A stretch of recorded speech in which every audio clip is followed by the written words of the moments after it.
Como Ezequiel, no capítulo 1 do livro de Ezequiel, eles estavam no exílio em Babilônia e agora já estavam na Pérsia, já era domínio persa, às margens do rio Ulá. No capítulo 1 do profeta Ezequiel e no capítulo 10, ele diz que as revelações que ele recebeu vieram desses entes, que era uma roda girando dentro da roda, girando dentro de outra roda, com luzes de uma glória que ele não podia imaginar. Imagina um cara há 3.000 anos atrás, dando de cara com um negócio desse. É para enlouquecer, né? E aí aquilo pousa diante dele e ele viu cambotas, perninhas, onde ele pousou. E dali saem os seres que trazem a mensagem para ele de que o povo ia ficar ainda no cativeiro, mas iria voltar para sua terra, que eles continuassem perseverando, orando a Deus, que a oração deles não era desprezada, que ele e Daniel se diz a Daniel a mesma coisa numa experiência semelhante na mesma época, eram seres muito amados e a oração de vocês é ouvida. Aí tem um monte de coisas que a nomenclatura bíblica serve para hora.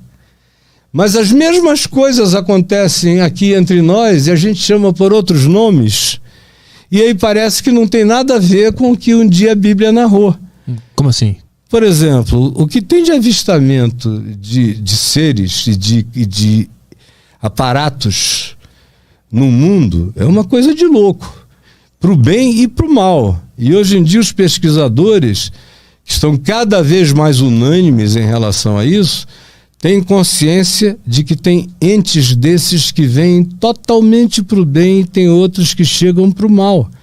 Como a própria Bíblia define esse tipo de guerra transterráquea e de enfrentamentos. Na minha terra lá no Pará,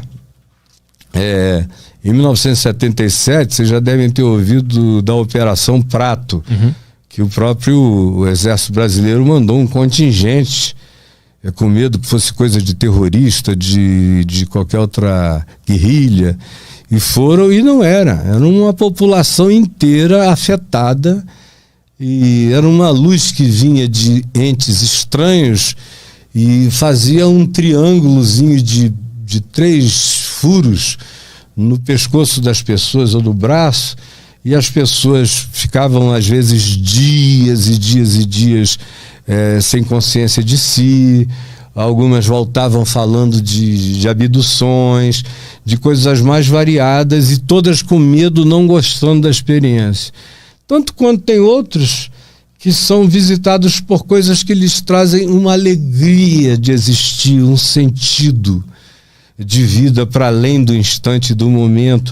Acontece para todo lado, na Rússia, na China, nos Estados Unidos, no Brasil já se divulgou mais do que hoje. Hoje em dia tem uma política de abafamento, enquanto a NASA está abrindo os dados cada vez mais, porque eles mantiveram isso oculto muito tempo.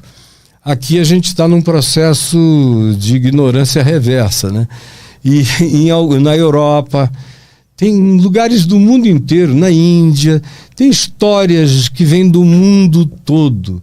Agora, para mim, são manifestações que, do ponto de vista da nomenclatura bíblica, eu chamo de anjo, de principado, de potestades, de poderes, de tronos, de soberanias, de girantes. Tem um monte de outros nomes bíblicos, mas não é a nomenclatura bíblica que tem que encerrar a definição do que isso é. Foi só o que era possível nomear àquele tempo, naquele espaço. Mas, por exemplo, na ressurreição de Jesus, diz que anjos estiveram lá. Todos os evangelistas, Mateus, Marcos, Lucas e João, dizem isso. No caso de Marcos, são homens vestidos de branco na frente da tumba que removeram aquela pedra de 2 toneladas. Aí vem, Lucas também narra a ressurreição, mas sem se ater ao que aconteceu no jardim de José de Arimateia, onde Jesus foi colocado na tumba nova.